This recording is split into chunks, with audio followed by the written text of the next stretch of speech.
Have you ever wondered what secrets Europe's highest peak holds?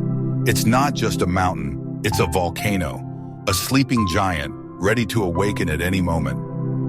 Are you ready to find out what would happen if it did? And that's just the beginning of our journey into a world of myths, legends, and unexpected facts that will make you look at this mountain in a whole new light. Today we'll take a short but exciting trip to the heart of the Caucasus, to the majestic and mysterious Mount Elbrus. This mountain isn't just a geographical point, it's a living legend, shrouded in myths and tales passed down through generations. Get ready to learn 13 amazing facts about this proud peak, considered by many to be the highest point in Europe. First, let's talk about the sleeping dragon, as Elbrus is sometimes called. Did you know it's not just a mountain, but a real volcano? Yes, that's right. It may be dormant now, but don't forget that it last showed signs of life about 900 years ago.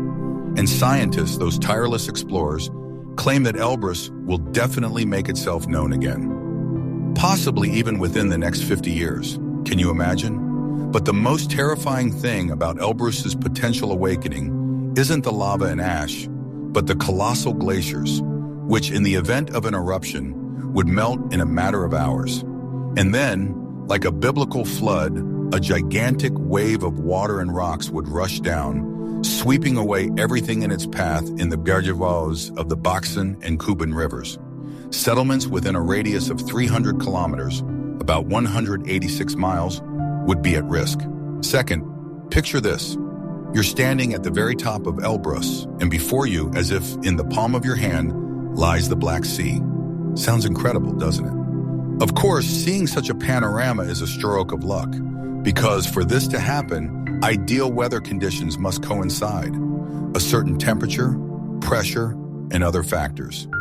Mountain weather, as you know, is capricious and changeable and can change in the blink of an eye. Third, speaking of the whims of Elbrus, it's worth noting that the best time to climb this peak is July and August. It is during these summer months that the weather here is relatively stable.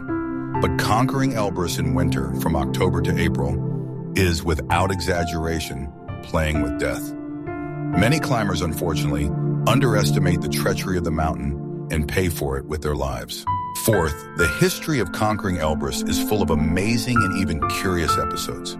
There is a legend about a Balkarian hunter and shepherd named Akia Sotayev, who allegedly climbed Elbrus 9 times, the last time at the age of 121. Knowing the fiery Caucasian nature, this is quite believable. Although, of course, it is now impossible to establish for certain who first reached the summit. The documented history of ascents begins with an expedition led by General Georgy Emanuel in 1829. And what hasn't been done since? People have climbed Elbrus on motorcycles, in cars, carrying 75 kilogram, about 165 pounds, barbells. Climbers with disabilities have ascended, and even on horses of the Karachay breed. Fifth, let's not forget about ancient myths. Remember the legend of Prometheus, the titan who gave fire to people and was chained to a rock for it? Well, according to legend, it was to Elbrus that the eagle flew to peck at his liver. Similar myths are found in the folklore of many peoples of the Caucasus. Sixth, did you know that Elbrus has the highest altitude cellular communication facility in Russia and Eastern Europe? In December 2018, a tower was installed here. And now there is stable communication and mobile internet on all ski slopes and climbing routes, including even the summit itself. Seventh, there's an ancient belief that somewhere in the Elbrus region, the entrance to the mythical Shambhala is hidden. They say that even the Nazis searched for it here during World War II. In any case, the interest of the Anan Erba organization in this region is a historical fact.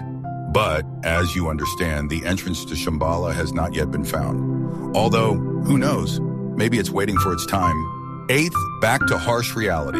Elbrus is a treacherous mountain, and an average of 15 to 20 climbers die each year while ascending it. Sad statistics, isn't it? This proves once again that this peak should never be underestimated. Ninth, many have probably heard about the famous Shelter of 11, the highest mountain hotel in the Soviet Union. Unfortunately, it burned down in 1998, but as they say, nature abhors a vacuum. And there are now plans to revive this legendary hotel in its original location. And the history of the Shelter of 11 began in 1909, when a group of student climbers led by Rudolf Leitzinger set up a temporary camp on the slope of Elbrus, and jokingly wrote, "Shelter of 11" on the rock. 20 years later, a hut appeared on this site, and in 1932, a full-fledged shelter for 40 people. 10th, did you know that during World War II, there was an airfield for German planes on Elbrus at an altitude of about 2,800 meters, about 9,186 feet? There are many legends surrounding this place. 11th, Elbrus is not only the highest mountain but also the watershed of two continents, because it is here that the Baksan, Kuban, and Malka rivers originate. The mountain is located on the conditional border between Europe and Asia. 12th, and here's where it gets interesting, does everyone consider Elbrus to be the highest mountain in Europe? It turns out, no. The opinions of Europeans on this matter differ. The fact is that the border between Europe and Asia is defined differently, especially in the area between the Caspian and Black Seas. Some geographers, mainly German-speaking ones, believe that the border runs along the Kuma-Manich Depression, which is located 300 kilometers, about 186 miles, north of the Caucasus. In this case, Elbrus is in Asia, and Mont Blanc becomes the highest point in Europe. But most geographers, especially English and French-speaking ones, believe that the border runs along the main ridge of the Greater Caucasus. And then Elbrus remains the highest mountain in Europe, and also the only European 5,000er, since the height of Mont Blanc doesn't even reach 5,000 meters, only 4,810 meters, or about 15,781 feet. And finally, 13th, Elbrus has its own symbol. For about 10 years, this mountain has had an unofficial mascot, a fox nicknamed Muka. The story began when the cable car staff at the Garabashi station began feeding a young fox. Muka willingly accepted treats, posed for photos, and eventually became a real star. Now Muka is a common name for all the foxes that live on the slopes of Elbrus. Muka even has her own social media page and her own brand on souvenirs. So these are 13 interesting facts about Elbrus. I hope you enjoyed learning something new about this amazing mountain.